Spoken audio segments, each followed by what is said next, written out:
Let's talk about the Manba One controller with the full color screen. Now, I've been seeing a lot about this controller and seeing reviews, and I want to get my hands on it and check it out, test it out, and see what it's all about. This controller will come with Hall effect joysticks to avoid stick drift. It's also going to come with a full color LED display screen, 4 mappable buttons, and Hall effect triggers. So out of the box, you're going to get the controller itself.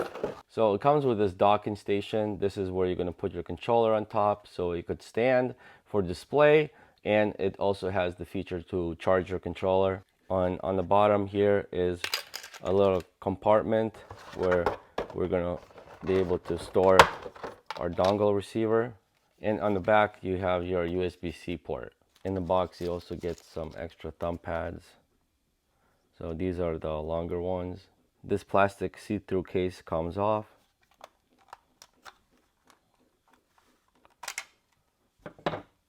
And the thumb pads also remove. So you could have one large one and one smaller one. It's more comfortable than other controllers. I don't know if it's just my hands or maybe just the way it's designed, which is perfect because it fits nice and snug inside your hand, and it feels very satisfying just to hold it. So the controller will come with 4 of these buttons here on the bottom, and these buttons are to navigate the screen, which I will go over in a second here. Then we have our D-pad, which is not the best D-pad to be honest, but I mean it does work. It doesn't feel as satisfying to use it. Now these buttons do feel very satisfying. I do enjoy the clear case here on the top where you can see the controller. That's pretty cool and it feels nice. The back of the controller here is a matte finish, and you do have your little grip here, which is pretty nice. So your triggers do have a switch, so you go from here to full triggers, and clicky triggers. Now the clicky triggers I prefer when you could barely push them, and when they activate. With these ones you do still have some room here when you're pushing it. So I did appreciate this manual that was included in here. This is a very nice manual. There are a lot of different features of this controller, so this was very helpful for me to review. Some manuals are pretty low quality, but this is a very nice one. It even has a QR code so you could upload it to your phone. The platforms you could use this controller on, here we have the PC, which is a wired connection, or you could use the receiver dongle. You also have the switch you could use with Bluetooth or wired connection, and the iOS with Bluetooth, and Android also with Bluetooth. So to turn the controller on, we're just going to switch it around, and there's a switch button. So we're just going to put it on, and here the logos light up, and the screen also lights up.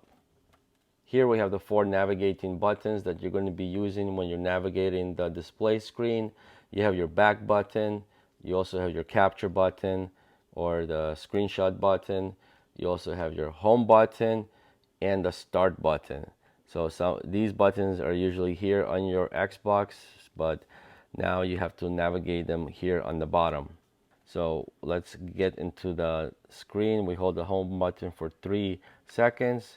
Now when you're navigating the screen, you're only going to be using these buttons to navigate it. At first I was trying to push A to enter the settings, or B, but those won't work. If you want to enter the settings, you have to push the start button, and if you want to go back, you're going to push the back button.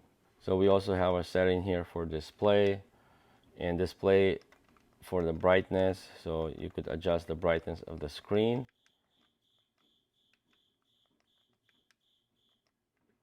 You also here have your LED, so you can control the LED with different colors. I like this one. And we could decide how we want those LED lights to be. We could make them breathing, we could make it always on, or we could turn them off completely. You have 3 different options for that. So let's go always on. And the more options, you have your languages, which you probably want to leave it at English. You have your calibration, so you could calibrate your joysticks. If you have an issue with your sticks, this is where you would go to calibrate it to get rid of any stick drifts. Here's a nice feature where you could test your buttons. and it'll show on the screen if they're all working properly. Now let's check out the circularity in these joysticks. If we click on the test here, we have a impressive 0.2 air rate, which is very good. That means that the joysticks are centered very well without any movements that are outside the circle. And if we go into the settings, we see 3 different configuration settings, and the last one here we see is for the switch. So under each configuration we have 4 different options. So the first option is the button option. This is where you could set your buttons to different map the buttons to different paddles on the back, and you could also change your buttons around, such as if you want to change the A into a B, you could do that. So the A will be a B, and you also have a turbo mode setting. Okay, and then we have the multi button. So this is where we're going to set our different buttons to the paddles. So for here I have M1 paddle is going to be X, B, Y, A, B, Y. So we could actually do a multi button for the paddles. So once we confirm that, if we look here into our gamepad tester, so now if I push the M1 button, there's a 3 button combo. But we also have the option to map those buttons just into 1 button. So for the M2 we have it set as Y.